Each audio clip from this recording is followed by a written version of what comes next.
Welcome to What? You Haven't Seen That with your host, Joe Chincharik. We all have those iconic films that we haven't seen, and we all know those people who have give us crap for not seeing them. And this is the podcast where we make those people watch the films they have not seen, and we find out if it was worth the wait. And today's film is Back to the Future. And here we go.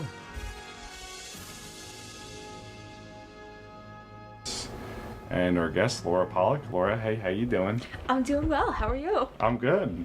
So, what, we're gonna start with some before questions, and then, All right. you know.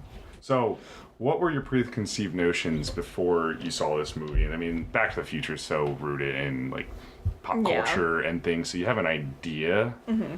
I knew basically the entire plot already of, like, oh, he goes back in time, and it's like a weird thing with his mom, and he has to get his parents back together, he's not going to exist anymore. But that, I never, and I think because I knew pretty much the, like, premise, I thought I never had to see it, because I was like, oh, I kind of already know. You're a fool. But I will say I did try to watch this movie 2 times, and the first time I got, like, I mean, maybe 10 minutes in, and I was like, oh, this is overwhelming, and I just turned it off. Why? What is overwhelming? I mean, it's a just, perfect script. I will, before you go any further, I will say that I really did love the movie. I'm glad that I finally saw it, but at the time when I first tried to watch it, you're just, like, thrown into it. Suddenly there's this kid and he's in this weird place with all these clocks, and you don't really get an explanation for anything. And that's fine. And it just seemed like it was gonna be a lot. So I was like, you know what, maybe this movie isn't. At the time, I was like, I'll just watch something else. And then the second time I tried to watch it, I actually think I fell asleep. I think we watched it late. Yeah, I think it was late. And because I remember waking up on the scene where the, like, terrorists come for Doc. And I remember waking up and being like, I don't even understand what's happening. And I turned. All right. No, it's one of the main films that are always on lists in my list, including of, like, can never be remade. There's just so much iconicness drenched into it that why would you want to remake it? But well, they remake everything. They do remake everything. But one day one day when Bob Zemeckis dies, because he's, like, has a stronghold on it now. Bob, you guys. We're boys. We no, but I mean, this is for a lot of people such a touchstone movie in their childhood or whatnot. I mean, I know it was always on in my house. I know 2 was on a little more, but we're not going to discuss 2 today. Yeah. But who was urging you to watch this movie? You for one, but I will say, pretty much any time it comes up in conversation, and then, like, somebody will say, like, make a reference about it, like, oh, just like in Back to the Future, and I'm kind of, anytime I mention, like, oh, I haven't seen that, it's like, you haven't seen Back to the Future? So, I've learned to just not tell people I haven't seen it, because I don't you're shamed. Because I don't want to deal. No, I don't want to deal with, like, the reaction I get. Yeah, this is one of those movies where I get it. If you're gonna get abused that you haven't seen it. I think for it kind of sits in that same camp of, like, the original Star Wars and I mean, I think The Godfather would typically pop up in there too. It's like, oh my god, you haven't seen that? I mean, they're so different. I'm not comparing the two, but the sense of, like, what? That reaction. Yeah. We all have those movies. And, so I think you already answered the third question. Like, is there a reason you haven't seen it? And I think it's because you... Yeah. I knew it. I felt like I knew the plot, so it was one of those things that is so rooted in pop culture that I didn't grow up watching it. So I feel like I kind of almost missed the boat. But I knew what happened, so in my mind I was like, oh, well... Yeah, but, like, I know what happens at the end of every romantic comedy. Doesn't mean... Yeah, it's more about the journey than the destination. I know that now. Like, I want Zac Efron to get with that girl. And they're going to, because that's every rom-com. So that's a horrible excuse. But you saw it. I really don't have an excuse. I really don't. And just because I know you so well, tell me your feelings about the 80s. Okay, so, yeah, I hate the 80s. I hate most movies that came out in the 80s, with the exception of maybe, like, Con Air and Face Off, which says a lot about my movie They taste. are both in the late 90s. Damn it! So, Alright, we're gonna edit that part out. No, hard in. Was that 87 or 97? That was 1997. Okay, I knew it was a 7. They were 3 weeks I knew apart. it was a 7. Alright, see, there's nothing about the 80s now. So there's Are no you? movies that I enjoy. I hate 80s fashion. It's every movie I watch, it's just like big hair and shoulder pad. This movie didn't have bad fashion because it took place in the 50s mostly. But I find 80s fashion distracting. I find 80s plots, they very are similar to Back to the Future, where I think you're just thrown in.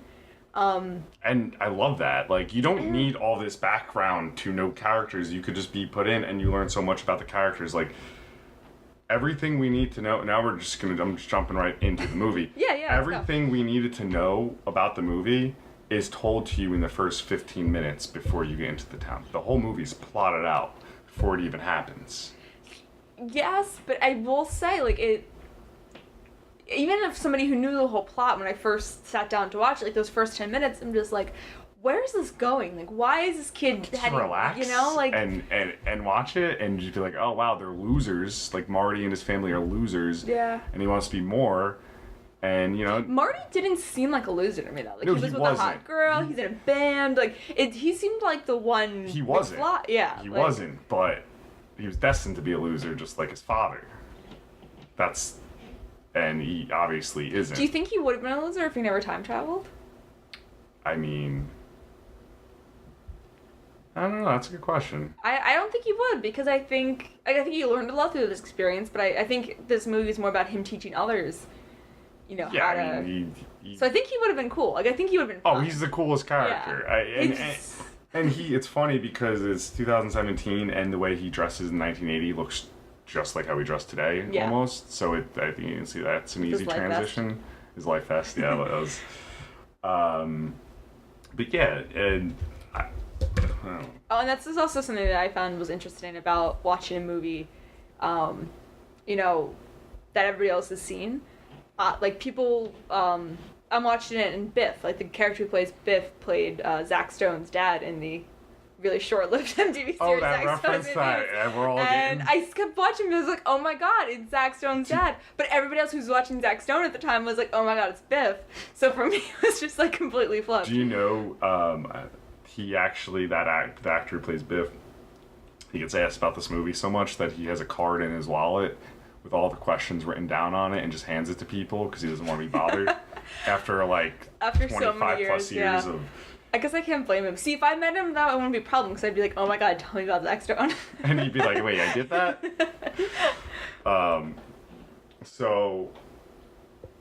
But yeah, I mean, but the characters are so rich. Doc and Marty. Yeah. Doc was a little... Doc's a crazy person. I have Yeah. in my notes, Doc is still a crazy person. Yeah, whether it's younger Doc or older Doc, who look exactly the same, hasn't aged There was a a day. little age makeup. I love though that in the 50s, it's like Doc is so eccentric. Like, he has these like silver like robes on. He doesn't. Yeah, and, he like, doesn't look like he's from the 50s. No, and it's great. And even just like there's these things like, and I've said it once or twice already. Like, it's one of the rare like almost perfect scripts where everything just works. Like, there's the writing of like the slangs of like the 1980s, and you know they kind of just go, what? Like, you know, Marty goes, that's heavy, and like, Doc's like, this is not a weight. I will say the humor and the references really hold up for being a movie made so long ago. Yeah. Like, all the jokes still land. It, like, you still understand everything. There's nothing in there that... It doesn't feel dated, I guess, is the point. It doesn't feel like it's something like, oh yeah, this was made in the 80s, and you can clearly tell that, you know... Some of the best movies are dated. Yeah. You know, don't feel dated. So it is definitely timeless. I was also super worried about Einstein, the dog. I literally have in my notes when the dog got in the DeLorean for the first time. Not the dog. So just so it didn't happen to him. He's my fave. I read today that Einstein was originally written as a orangutan. Yeah, good call. Changing him to a dog. Really good call. Yeah. Who wants to see, no, you want to see cute dog. You want to see an orangutan. Just having a monkey running around. Great rewrite. That'd be my rewrites, every movie. Yeah, but you would Places just with add dogs. dogs in. They would just be dogs. The whole movie would be, Marty would be Einstein, and it would be Einstein's Adventures. Did we just write Back to the Future 3? I think no, there's 4. There's a third? There's a third. They go to the Wild Wild West. Ooh, that sounds terrible. It's good, but it's the worst one, in my opinion. Wild West, huh? Yeah. Wow. Take a train. But Go to Westworld.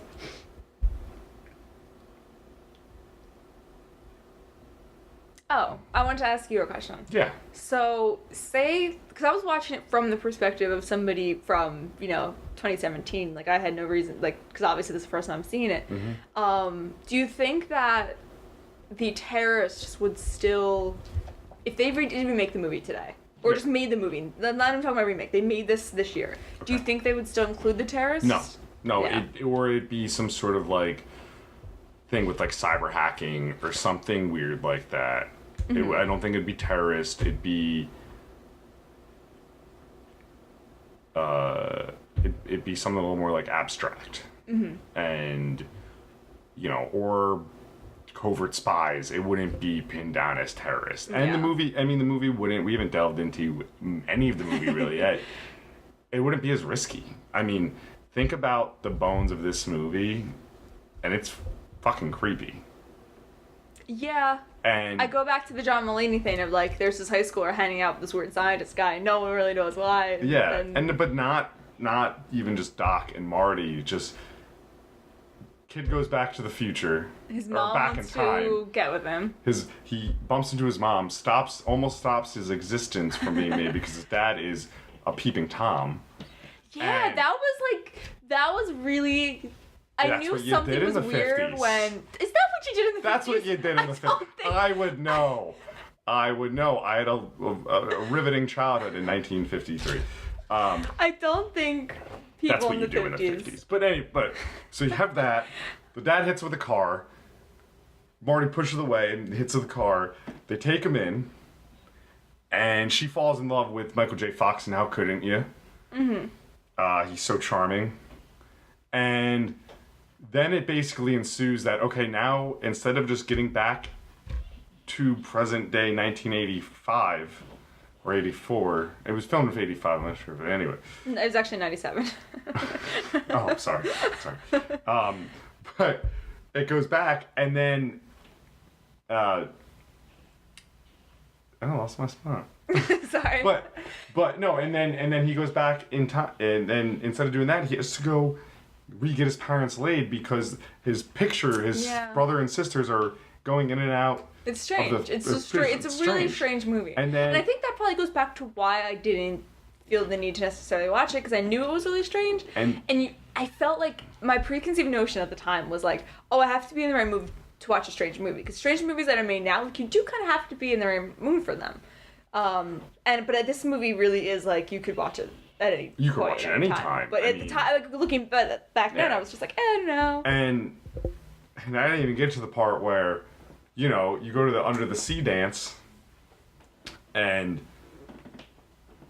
essentially it only happens because Marty's dad stands up to Biff, essentially raping his mom. The dance and- got real dark real quick. There was a rape, there was racism. It got And- real intense.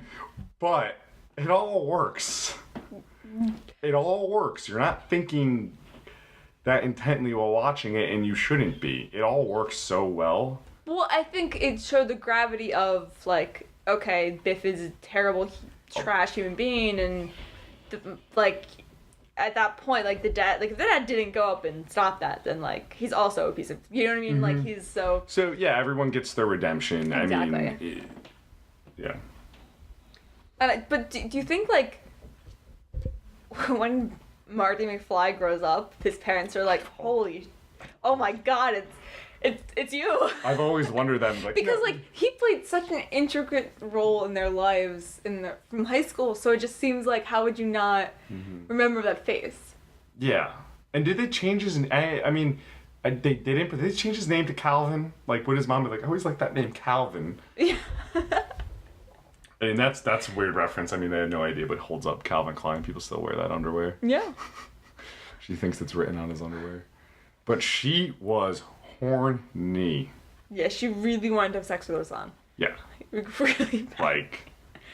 Like. I actually thought when he was performing on stage before he started playing, like, an 80s rock star, I thought, like, she was gonna fall back in love with him. No, I love that they all look at him like, It's like, you're insane. you're the devil.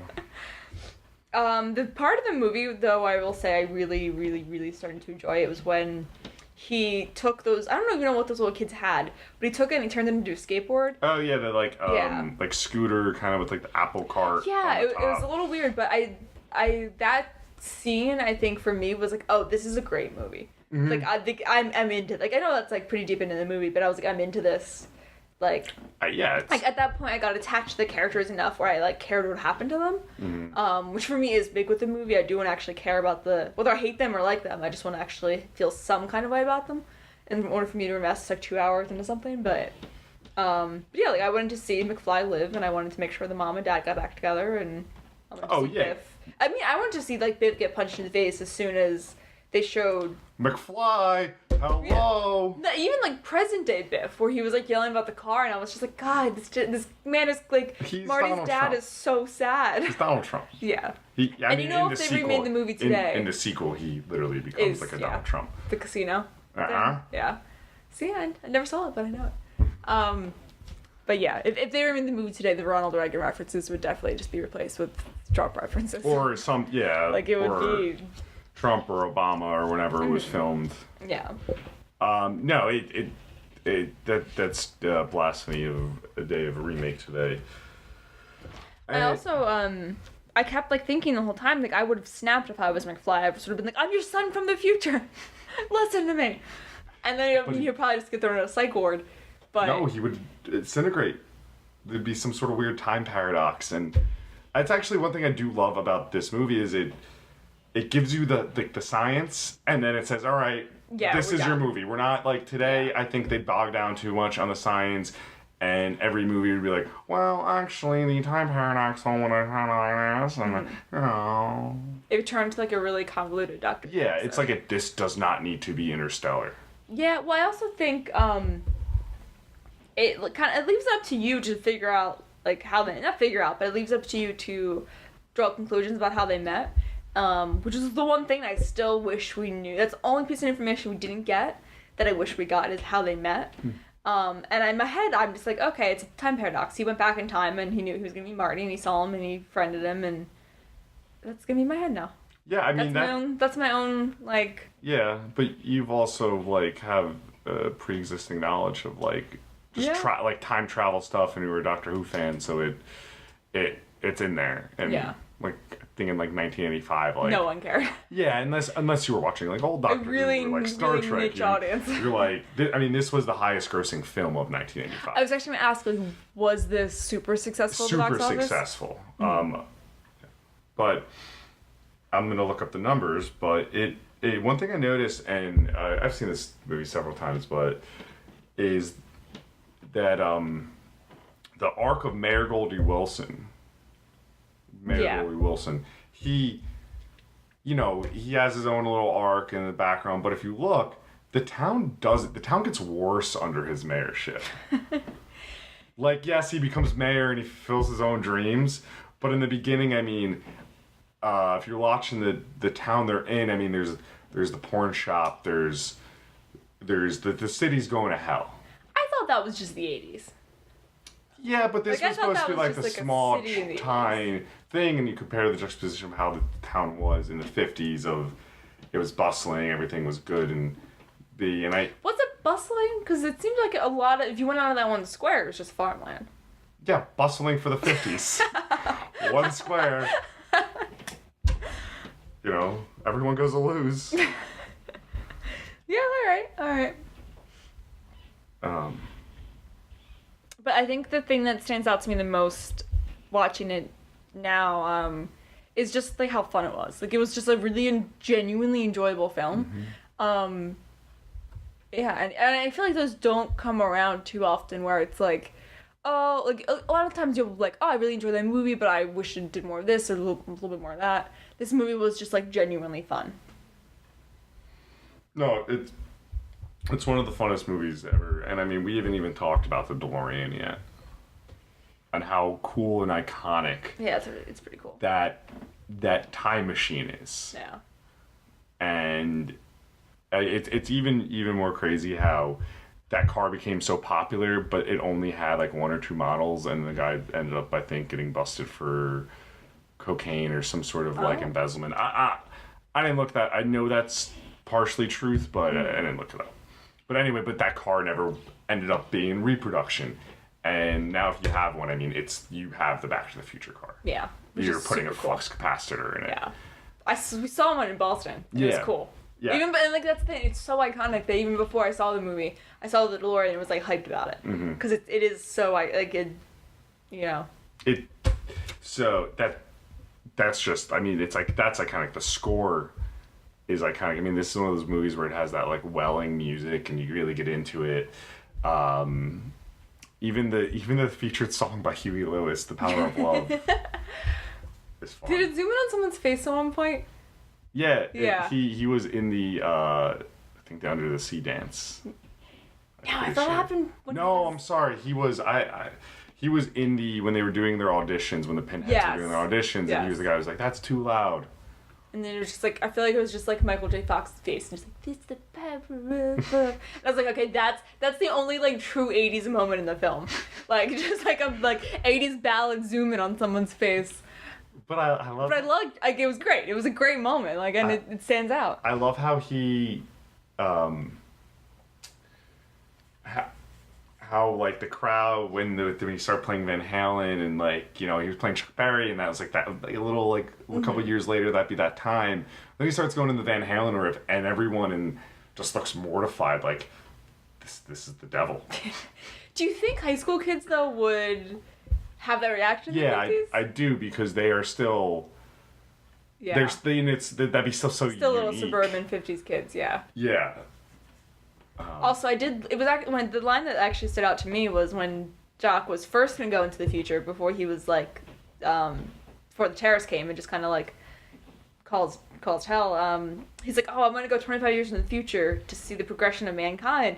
And I started laughing. I was like, 25 years in the future, that's all you're going? But I was like, wait, 25 years from the 80s, like, you have smartphones now and you have computers that are the size of your hand. Like, that actually is like a super significant change in science for that short period of time. I mean, Doc went. I don't think they knew that in the 80s when they wrote that, but that's actually how it ended up being, which is pretty cool. Doc went in the future and just came. Yeah. And then he was like, "Oh, there's so much technology. Oh, what's going on?" I also liked that he pieced the letter back together. Yeah, it's sweet. Yeah, it's sweet. I think it's a movie that, I mean, I'm looking up the box office now as you're talking earlier. It was made for $19 million, which you'd say probably back in 1985 was like a modest-sized budget. All right. But it grossed $210 million domestically. Wow. So, I mean, it was a smash hit. Yeah. And it's a movie that really works alone as a standalone film. Like, you don't need that ending of roads where we're going. We don't need roads. Mm-hmm. But I mean, you have it. No, I think you definitely need that because that's iconic. Like that is another line. That's not. Oh, yeah. I love it. It's that iconic. was one line someone would say, and I would go, "How? What's that from?" And they would go, "Oh, back. You've never seen Back to the Future. Oh my God, how dare you? You're not an American." And then, you're not. Now I am. Nah, you still got a couple more, and we'll notch you in. All right. No, but what I mean by that is the everything wraps up so nicely it could have just ended. A continued sequel. Like, I love that it got a sequel. The sequel in itself is so much fun, but if you didn't have that tacked on, that could have just been a nice, perfect little happy ending. What part are you talking about? The very end. Like how they get back and the parents are super cool and successful. His dad wrote this book. Oh, like when Doc came back to them? Yeah, you don't need Doc coming back to you. No, I like it because it means they're gonna go more adventures. Even if we never got those adventures, just to know they're out there exploring is like a nice thought. Yeah. Because you got to like see Doc again and you know. but it's one of the rare movies that are almost perfect. I mean, there's no such thing as a perfect movie, but it's like everything works and it's fun. It's so rewatchable, and that rewatchability, like, I think really lends a hand into that. Definitely. So, any other thoughts or? No. Do you have any I do. So, more questions? I do, and I think I know the answers to them, but do you want to yell or thank the person who made you see this? I would thank. You thank? I would thank you, Joe. You're welcome. I'm gonna say in a sassy yelling tone though. And would you recommend this? Like, would this be Yes. a movie, I'd say, in within the year or whenever, that you'd say, oh, we got something to watch. Back to the Future's on. I'll throw it on and watch it and, be down to rewatch it. Absolutely, and I think I feel that this is a movie where 20 years from now there could be somebody else who hasn't seen it and they could watch it, and I think they would enjoy it just as much as I enjoyed it. Great. I think it does have that timeless quality, which again, as somebody who hates the 80s, I really didn't anticipate liking this movie, but it was a blast. It was a really good ride. Great Scott.